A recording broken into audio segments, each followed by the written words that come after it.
here in the perimeter, there are no stars.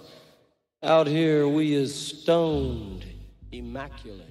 Hello and welcome. This is the C86 show. I'm David Eastaugh. As you know, we love a special guest. This week is going to be the turn of a book publication that has just come out, which is going to be titled... This is the end of 2022, by the way. The book is titled We Peeked at Paper, an oral history of British zines. That's been put together by two people, Gavin Hogg and Hamish Ironside. This has come out on the publisher is Boat Whistle Books, and it features 20 chapters with 20 in-depth interviews with current and former editors of zines from the decades. It's a brilliantly put together publication, and you are going to love it. So do check out a copy or just buy one. So look, after several minutes of casual but interesting chat, we got down to that exciting subject that was, basically what is a zine. And I do believe it's going to be Hamish who starts because he mentions Gavin. I know, they call me Sherlock Holmes. Anyway, this is going to be Hey Hamish, take it away. Yeah, well, we Gavin and I both did fanzines in the early 90s, and they were music fanzines, as a lot of, probably the largest number of fanzines were. And you pretty quickly sort of, if you're very into fanzines, you get to find out there's a history going back to punk when a lot of them started. And I think when we sort of first started talking about doing the book, that was what we were looking at as a starting point.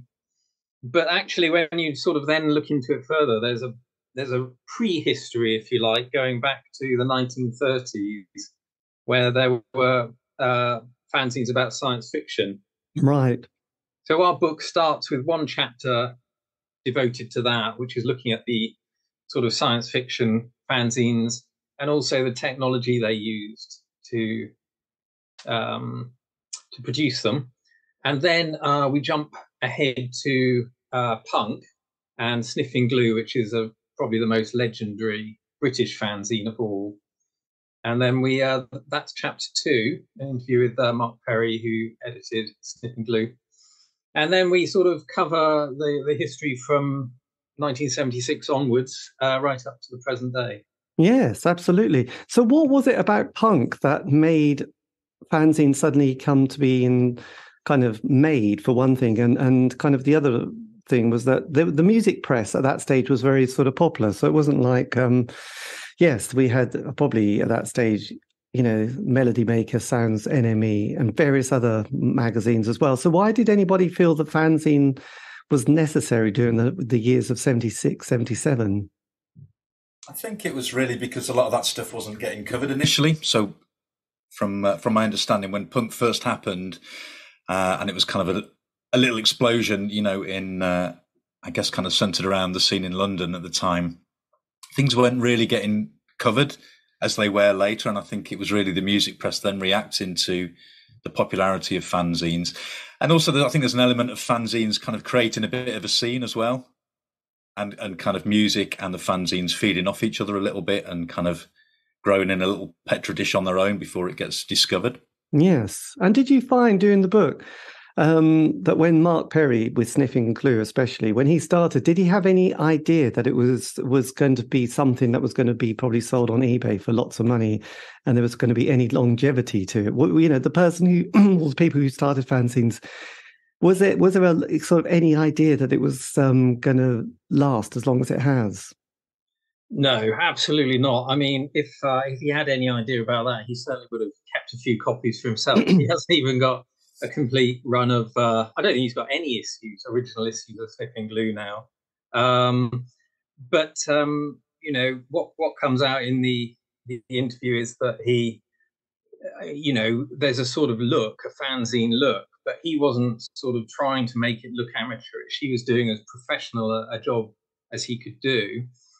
But he was a sort of 16-year-old who, left school at 16, working in a bank at that time, just loved music and just put it together sort of just with that sort of passion for it. That this is why I think the other thing about why it happened at the time of punk, the music of punk was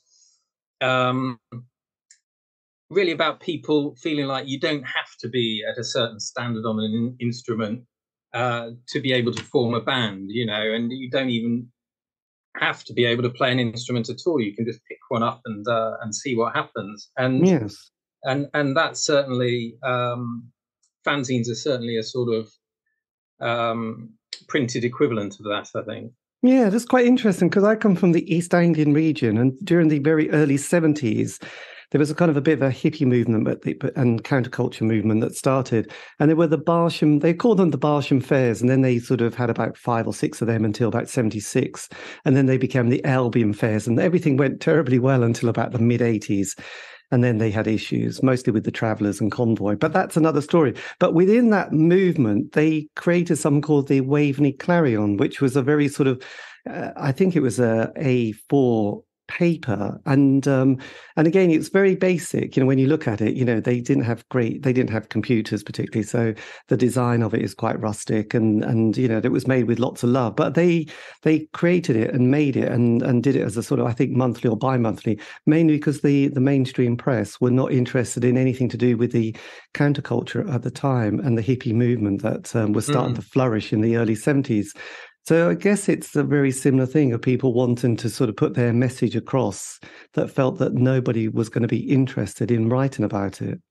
Yeah, I think there's also a thing about accessibility as well. When I was talking to Mick Middles, who did a zine with a friend called Gassed Up around Manchester, and it was kind of in the immediate aftermath of Sniffin Glue, and he talks about just being in a bar and seeing members of Buzzcocks or other Manchester bands, and that in the past, when the music press were interviewing members of Emerson, Lake and Palmer or 10cc or Wings or whatever, it was another world and it was a million miles away. But because now the people that were making music were drinking in the same pubs as them and were part of the same scene, then it was just a lot easier to be able to speak to them and interview absolutely. them. So I know. I think Emerson, Lake and Palmer even had someone who just carried the Persian rug around, didn't they, for one of the members to stand on, which was nice. It must have been a great job to get, actually.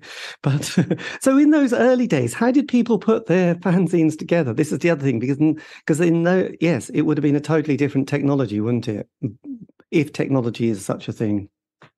Yeah. I mean, by then, that was around the time that photocopiers were, becoming fairly common. But actually, it's quite interesting because for the science fiction fanzines, the best machine for producing them was the Gestetner duplicator, and that really, the photocopier kind of killed off the Gestetner to some extent because the photocopier is a lot easier. But you could have used a Gestetner, which I think is a lovely piece of technology. I'm actually hoping to try and reproduce a new fanzine using a Gestetner, and just to see if it can be done in the 21st century. Photocopiers, and also there were some print shops like Litho Printing, like a high street printer, really, but they were quite expensive. So, but as I say, our first chapter of the book about the science fiction zines really goes into a lot of detail about this, because there were other things. If you couldn't get a Gestetner, which were fairly expensive, there were cheaper technologies, and all these things dictated how many you could do, because some of the technologies were only viable for, say, running off up to about 100 copies.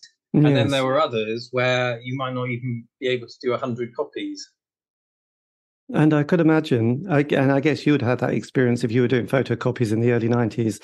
The photocopy machine would start to melt, wouldn't it? It would start to overheat with a bit of excitement. And then you got the cartridge kind of spewing black ink everywhere all over your hands and legs and stuff. Well, yeah, like that. And actually, it's not all that cheap. Actually, photocopying. I mean, it's a good one for very low runs, but again, if you want to do more than 100 or 200, you probably would go to a printer.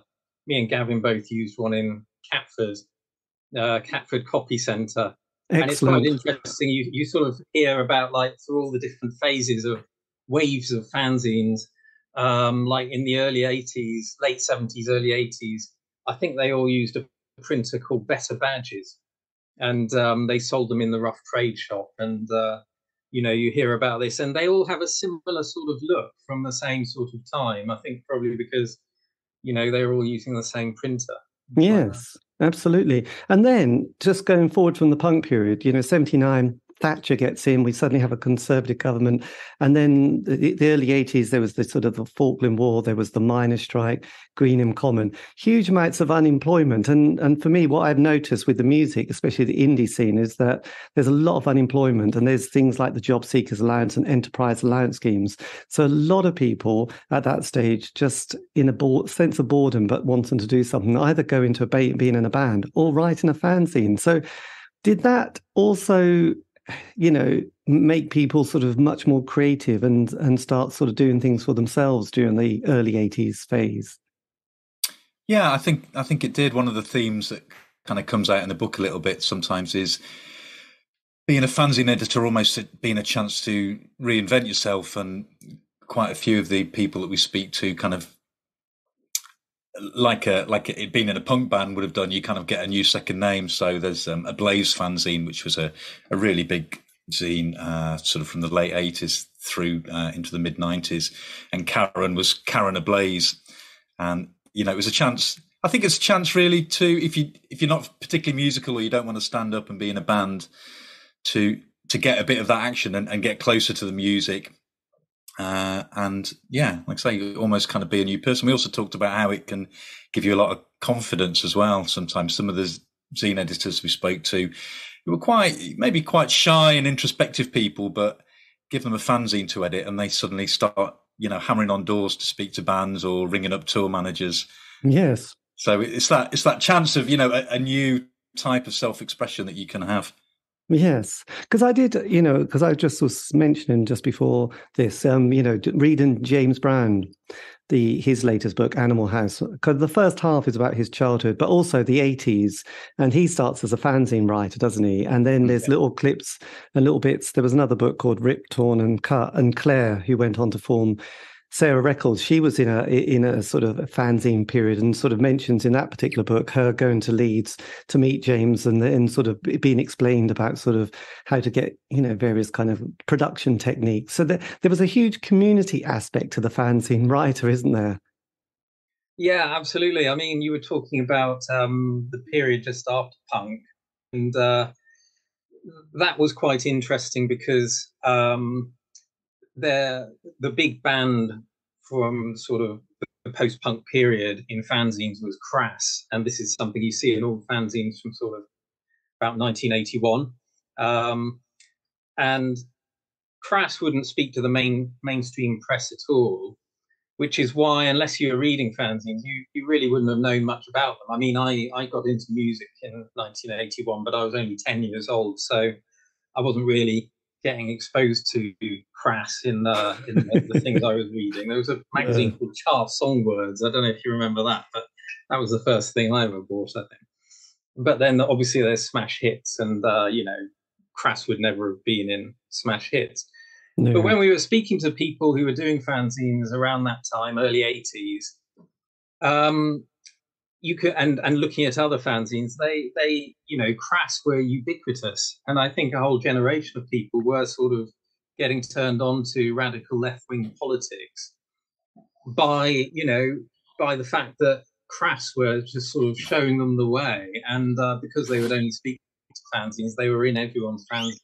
Yes, and it was all about community and about and as you say, this was a period of Thatcher's government. You can see the context was perfect for, if I'd been a little bit older and producing a zine at that time, I'd have been into Crass, absolutely, no doubt about it. And I think of that as a really good thing. I mean, even though the politics weren't so overt at the period when I was getting into fanzines, I still credit it with me, getting into being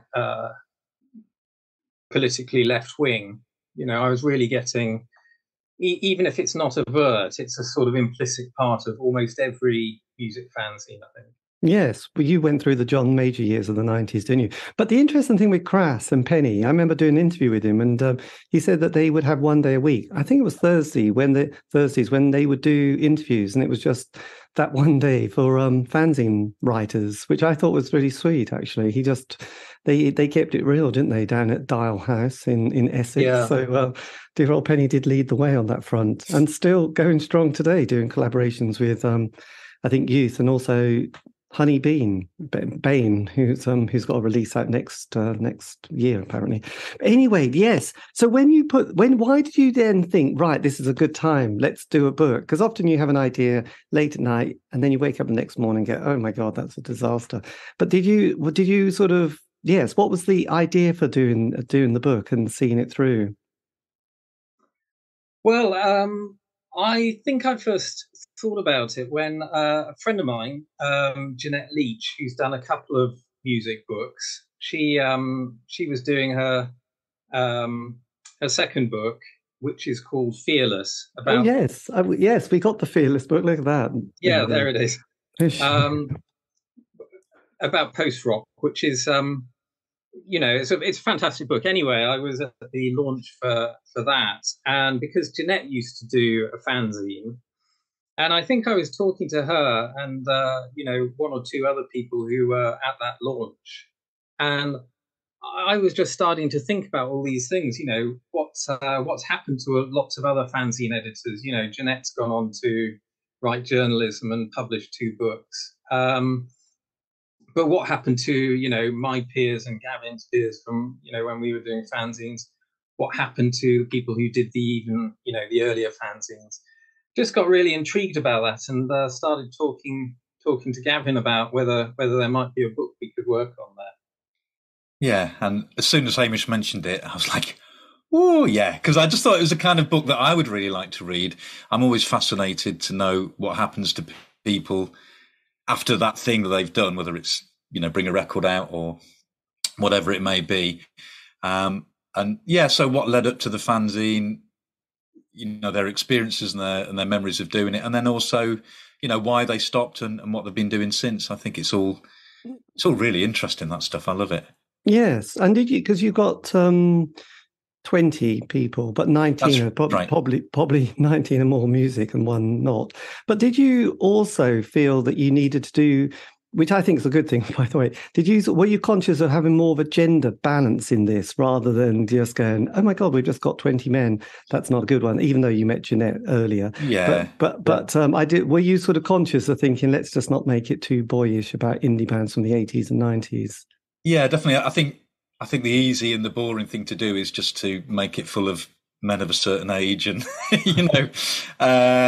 but that wouldn't be a true reflection of the world of zines. And yeah, again, if thinking about whether it's a book I would like to read, if it was just that, I think I'd be a bit like, you could have tried a bit harder, yes. and to make it a bit more diverse and more interesting. So as well as trying to get a gender balance, we also tried to get a balance in terms of the subjects of the zine. So, we've got a sci-fi zine, we've got a couple of football fanzines in there. And then although the majority are music-based, we've also got some that are single artist only, like we've got Pink Moon, the Nick Drake fanzine, and Smith's Indeed, obviously Smith's fanzine, as well as more kind of general ones. And then different periods of music. So we've got punk and we've got Riot Girl and so on. So you're never going to get, a complete cross-section of the world of zines in one book. Obviously, that's impossible, but I think we tried as much as possible to get that kind of balance. And yes, did you see a pattern as you were doing these, even though they might be different genres and different times? Did you see any sort of pattern with the person doing it, as well as what happens next in their life? Nothing that I can think of immediately. I mean, the one thing really is just obviously that kind of passion and wanting to communicate your passion. And I suppose another pattern and theme that came out through a lot of the interviews anyway was about trying to, particularly in the pre-internet days when people were doing them in the 70s and 80s and up until the 90s really, trying to get a bit of a sense of community and, kind of find a tribe, find people to they wanted to communicate with and be friends with. In Mark Hodkinson's interview, he was in a band called Untermensch. This was in Rochdale in the sort of late 70s, early 80s at school. And they started doing a band really essentially to kind of advertise. They started doing a fanzine essentially to advertise the band and spread the word about that, but also to find like-minded people in their town that they could kind of hang out with and, swap news with and find out about other music from.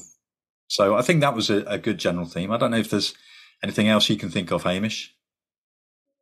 Yeah, well, no, I mean, I think the nice thing about the interviews is we weren't seeking to sort of have any theories in advance. And actually, when we set out, we didn't even sort of discuss anything like gender balance or anything like that. And to me, every story is very unique. And if there is any common ground, it's not common to absolutely everyone. It's sort of like, I mean, the fact that a lot of them are fairly introspective types, and they do tend to use that publishing as a way to meet people because maybe they don't find it as easy to sort of meet in person. That was probably, I don't know, that was probably the case for me. Yes. But no, I mean, for me, every story, the more you get into it, what I like about the long form interview is it gets more and more idiosyncratic, and you'll just find out about someone's. I almost think you could do a similar book about almost any subject. You could take 20 county tennis players or something like that and interview them all, and it could make an interesting book. There's something I just like about focusing, giving a long interview to someone, and I think it always sort of it always leaves you thinking, I feel like I've got to know them really, really well there. Yes. Got an insight into their life. It's almost like a little short story, if you like. So when you set out, you didn't have a list of the people you wanted. Was it the case it slightly got, did you go through a little path of people recommending somebody and then you doing research and thinking, oh, that will be an interesting person to have in the book? Yeah, it did. It's a real cliche, but it did grow organically. Gavin got started before I got started. So Gavin had done about, I don't know, 4 or 5, I think, before I'd done any. And it was really when Gavin had done some of his, and I was reading Gavin's and just thinking, right, we've definitely got a book here, and I was thinking, taking a lead from Gavin, I don't want to just interview the same sort of people. So where do we diversify from there? We were going out to meet everyone face to face. We didn't do any of it on the phone or by email or anything. Yes. And we also, we wanted to cover quite a large region geographically, so it wasn't too sort of, restricted to near where Gavin is in Sheffield or near where I am in London. Yeah, because I was just going to say, it's kind of interesting how many people did a fanzine that, I've only just heard about recently, like Mickey from Lush. And also you've got William from Cud as well, has also done a fanzine in his kind of mid-80s period as well, which is quite, it's kind of interesting how many people have had these kind of little moments in their life, which still holds a great sort of affection, decades later, really. Yeah, I mean, it's amazing how many people have done fanzines, that you might not have known about. Shane McGowan did one of the very early punk fanzines. I think it was called Bondage.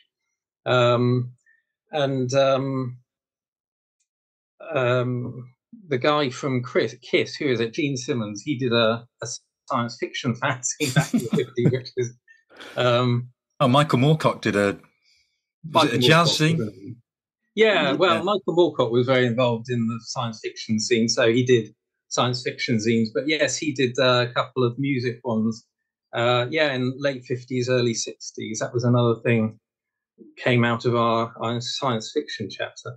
Yes, I mean, it's just kind of, it's been so beautifully put together and so interesting. And I suppose with a lot of the characters, it's one of those things with, a bit, I don't know about research, but, you think, oh, I didn't, they've gone on to do other things, haven't they? And you think, Oh, you did your fanzine. And I know various people who did they were sort of more A5 poetry and punk and anarcho-punk kind of fanzines as well. And it was just amazing that, one particular person who did one, I can't remember what it's called, but it was mostly poetry. But they had an early poem from, I think it was Henry Normal was in it. So there was a lot of these kind of, this is where someone first got their poem published in one of these kind of, yes, I think right. It was called Peace News. That was it. It was very, yeah. So, it's just interesting that this is kind of often the first, the stepping stone, isn't it, to whatever they might go into next. But it kind of gave them that big bit of confidence, because did you sort of find that most of the people who did fanzines were they quite young when they started it? Was that one of the few patterns that you might have come across? I think as generally, yeah, I think it depends. Say the football fanzines, not necessarily, but often for people doing music zines. I know Karen Ablaze was still at school when she did hers, and the last chapter in the book is someone that's doing them today, Arlo, who does Pint-Sized Punk, who started when he was 10. So he's already got, I think, 1700's belt, and he's 12 now. So he started very early. I think that's the youngest that we came across. But Mark Hopkinson, Pete Perfidies, they were both at school when they started theirs. Yes. And how old was Sean? Was it Patterson? She was at school, I think, wasn't she?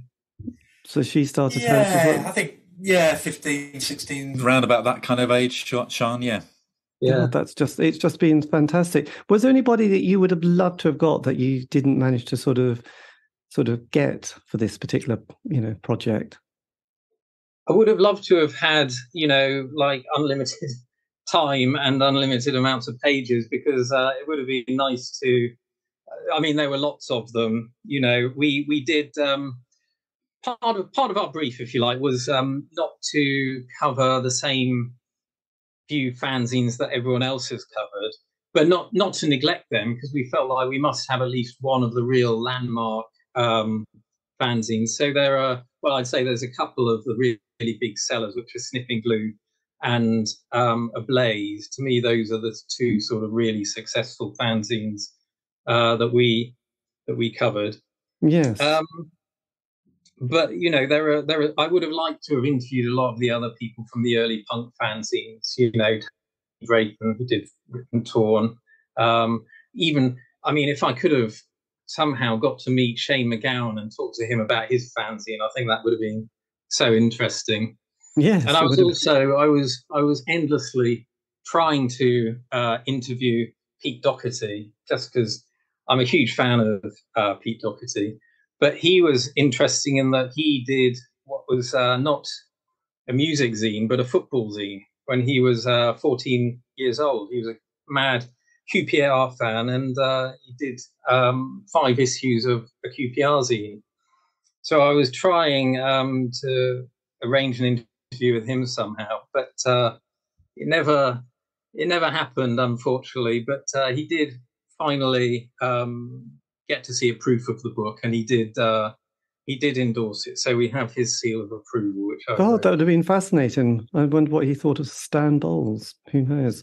Did you find, because one or two people have done these kind of very iconic fanzines, and I've sort of contacted them sort of in a curious and interesting way, but they've been like, no, and there's no archive of them.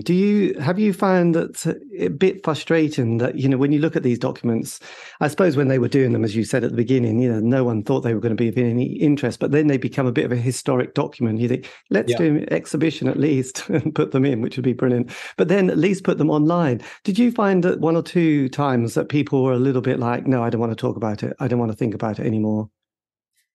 I don't think so. My recollection is that everyone was very much up for it. I think some people are a little more perhaps embarrassed of their younger writing, because for some people it was 30, 40 years ago that they'd written these things as a young person, and it maybe felt a little bit like the writing was a bit naive, or not to the kind of standard that they would do now. But no, I think everyone feels a sort of mixture of pride and embarrassment, don't they? Because it's you feel very ambivalent. I certainly feel very ambivalent looking back at mine. That's that's how I feel. Yes, I think if it features your poetry, then you're really slightly not sure if you could go back there and read it again. But that's just one of those things. Do you find with your kind of work and research on it, do fanzines change depending on what country? I mean, did you look at sort of the Americans, fanzine period as well at that time and just compare the difference between what was happening in America to what was happening in Britain? Yeah, I mean, I was reading some American zines at the time, but our book, we wanted to keep it just to British fanzines, because otherwise, it just wouldn't have been possible to have anything very cohesive. And also, that I mean, it's more what we know. I was by far reading far more British fanzines than American ones, but I don't know. I mean, I do have an impression of what American fanzines were like, and that they were a bit different from the British ones. There, actually, one of the inspirations for our book is that there were 2 volumes about zines published by an organisation called Research. Oh, yes. Yeah, you might know they did theirs in the 90s. Yes. Someone called V. Vale who produced them. And they're fantastic books. You can still get them reasonably easily online. But I mean, whereas our zines, all the ones that I really knew of in the 80s and 90s, they were music ones. It seemed like American ones, they were already doing them on all sorts of things. Much more like. I mean, it could be.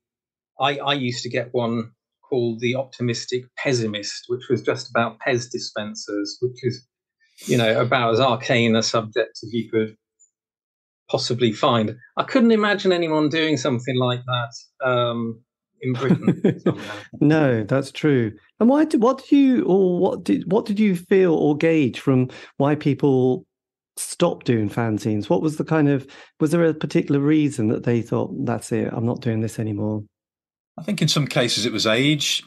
And, once you get, certainly that was the case for me once I got to kind of 22, 23 and stopped being a student and going into the world of work, then, obviously that's a big time commitment. And I think there was an element of me just thinking, oh, that's kind of a bit, a bit childish maybe, or, a little bit naive. So I stopped, and I think other people did the same thing. I think there were a few other interviews where they said they got to a certain age and just thought, oh, I need to kind of put that into the past now.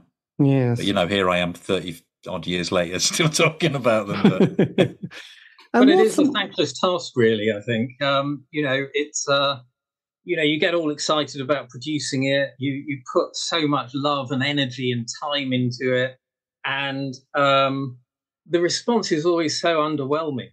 I mean, maybe this wasn't the case for a few of them, like Ablaze and Sniffin Glue, where they obviously got a response that made it worthwhile to keep doing it. But it was certainly my experience. And another thing that me and Gavin were both found was that producing the fanzine was, all we really gave any thought to. The actual process of selling them was something we were, never thought about in advance, and were totally inept at. So I only ever got rid of a tiny, tiny proportion of the amount of fanzines I printed. So obviously that's one reason why it got such an underwhelming response. Yes, I think the great world of self-publishing is quite disappointing, isn't it, really?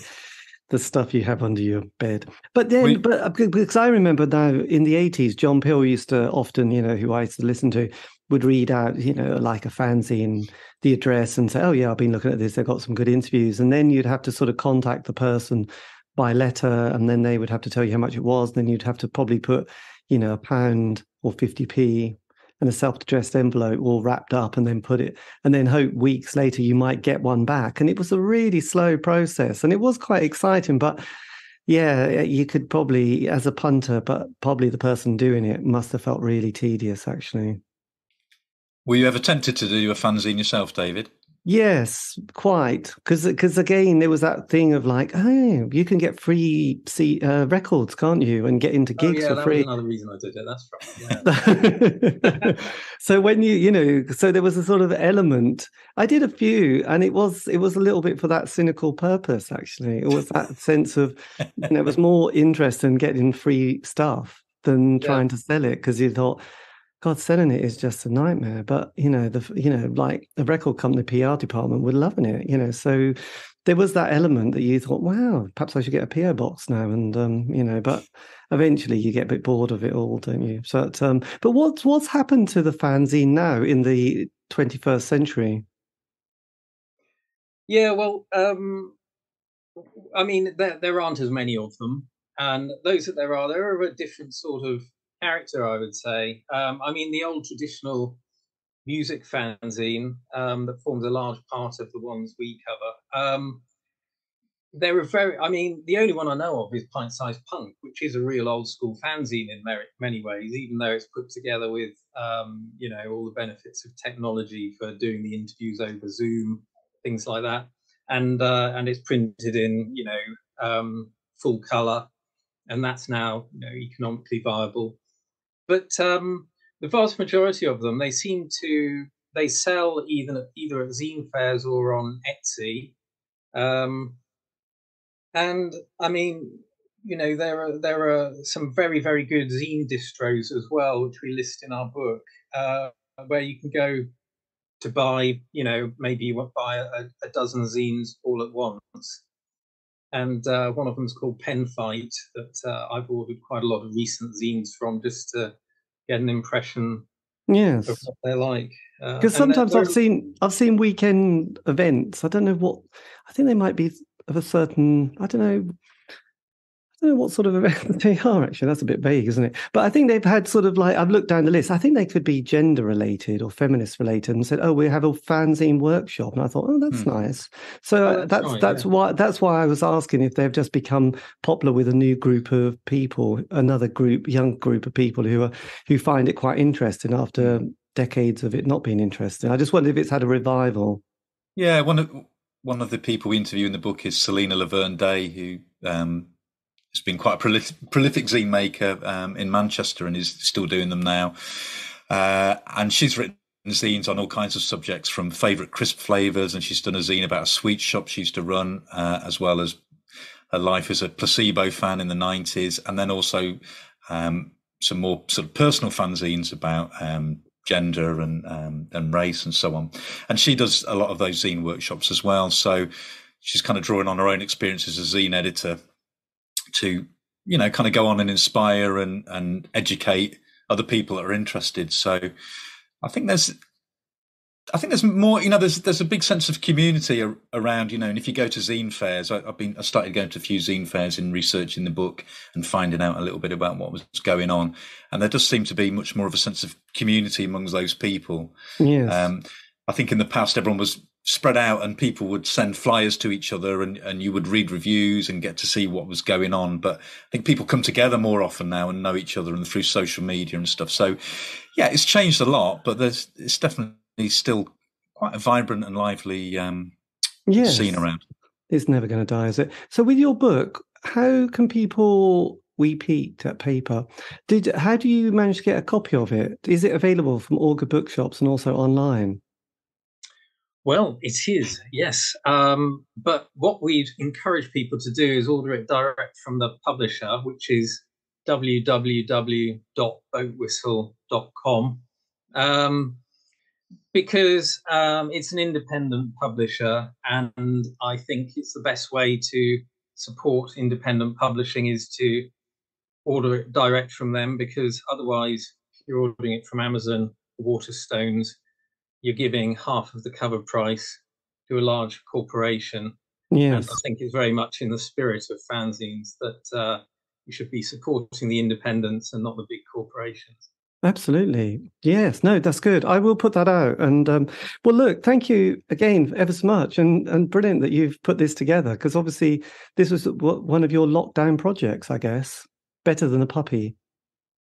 It actually started before lockdown, but COVID was something that came right in the middle of our sort of series of interviews, and something we had to work around. So it almost forms a little bit of a motif through the book, actually, that we often say in the introduction what the sort of restrictions we were having to work around at that point were. Yeah, sure. I mean, I had to do at least one interview with a mask on. So that must have been hard, actually. Just can't see the facial expression, can you, really? So, yes, but I guess you did Teams and Zoom. Did you mention that in the introduction? No, we did them all face to face. So, I mean, often trying to arrange an interview, you'd have fixed a date, and then suddenly there'd be a lockdown. You'd say, okay, we'll have to leave it for a few months then.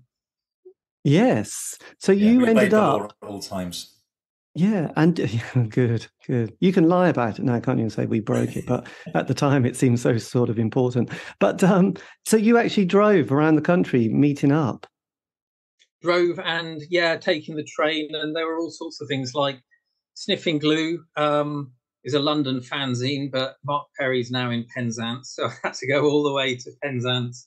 And that was working around a COVID lockdown. And yes. Another one was one of the football fanzine editors I wanted to speak to was a QPR fanzine editor, and I was sort of thinking, well, that'd be easy for me. I'm in London, so he'll be in Shepherd's Bush, a short journey. Turned out he lives in Bolton. It's not good, is it, really? But we went all the way up to Bolton to interview a QPR fanzine editor, yeah. But it was all part of the fun of the project, really. Yes. And that picture of Mark Perry, who's in the Longboat Inn, Penzance, is that a big old recorder that you've got next to his pint of beer? Like we used to have. Yes, I did it on a C90 cassette on a battery-powered old-fashioned recorder. And that was where I did the first few interviews. And then when I was interviewing Mark Taylor of Smith's Indeed fanzine in Bristol, it just died after about 10 minutes into the interview. The recorder died, and Mark had to record the rest of it on his own phone. So so from then on I did have to update the technology a little bit there. Yes, I know those moments when you realise the batteries have gone and you're in the middle of an interview. What do you do? Do you just pretend it's still going? I was lucky. Very lucky Mark was so accommodating and efficient. That's I haven't seen one of those recorders for such a long time. I was really impressed. I thought, there you go. Anyway, look, I was very sad when it died. Yes, I would imagine. Yes, was it your dad's or mum's? I don't know where it came from. It was one of those items that's just always been hanging around the house for about 20 years, and reliable until the moment when you need it for an interview in Bristol. Yes, not good. But look, this is brilliant. And if you want, I'll tell you when it goes out. And also, I can always send you the link, and you could hopefully use it elsewhere, because that would be good to put the word around on the streets. That'd be brilliant. Yeah, thank you. But that's brilliant, fantastic. Well, look, thank you again for your time. And I love these projects. They're so good. So well done. It's been amazing to see and so educational. I didn't realise half these people have done fanzines before going on to other things. So there you go. So yes, thanks very much, Steve. Yeah, well, look, have a lovely week, and thanks again for your time. Okay, take care. Cheers. Thanks. Bye bye. Bye bye. And that, dear listener, just in case you didn't know, is the end of the interview. A massive thank you to Gavin Hogg and Hamish Ironside, talking about their book, We Peeked at Paper, an oral history of British zines that's come out on Boat Whistle Books, so do check it out. Available from all good bookshops and also online, probably. I'll give you the link in the notes to the place that you can order it. Anyway, this has been David Eastaugh, the C86 Show. If you want to contact me for some nice reason, you can on Facebook, Twitter, Instagram. Just do C86 Show. All these have been archived. Aren't you lucky? So you can find those on Spotify, iTunes, Podbean. It's true. Anyway, have a great week. Stay safe.